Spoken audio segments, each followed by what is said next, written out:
In recent years, through the transfer portal rule to not sit out an additional year, as well as courts ruling that players can make money off their name, image, and likeness, we have seen a disaster in college sports.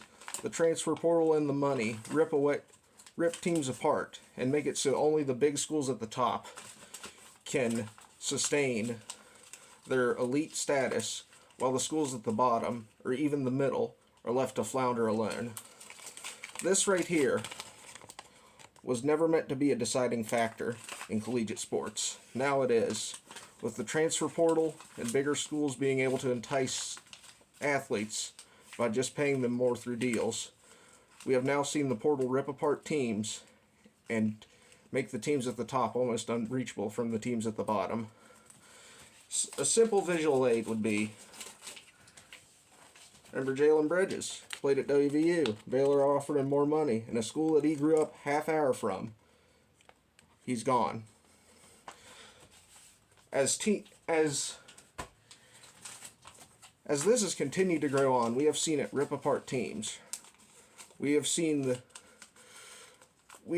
gap between the teams at the top and the bottom become almost unsurmountable. Even the small sports are to blame. My favorite example of this would have to be Oklahoma State Cowboys wrestling. As Oklahoma State is the little brother to the Sooners, they have behind them in basketball, football, baseball, all the sports except wrestling. Oklahoma State Cowboys wrestling is the most dominant college sports program ever, claiming the most team and national championships. But as it is a smaller sport, it would be simple for the Sooners to just offer more money in NIL deals and collapse the greatest sports program in the history of the NCAA. As this happens, we can see that perhaps these small sports could only be possible at big schools.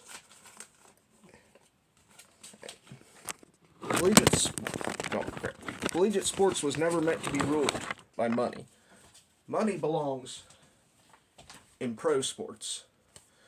Stuff like the madness similar to the transfer portal is free agency. That belongs in businesses like the NFL and the NBA. College sports is not meant to be a business. It's meant to be recreation for students. But as the portal rules to not sit out a year have become in place along with this NIL deal, the big teams at the top do not let the small teams at the bottom stand a chance. There is no way for new sports teams to get off the ground. One off example of this would be the Houston Cougars, who, let's say your team's trying to start a golf program, yet Houston, who has 16 national championships in it, comes to you and says they'll offer you more money and a full ride scholarship. Well, with the portal rule to sit out a year gone, now you can just go.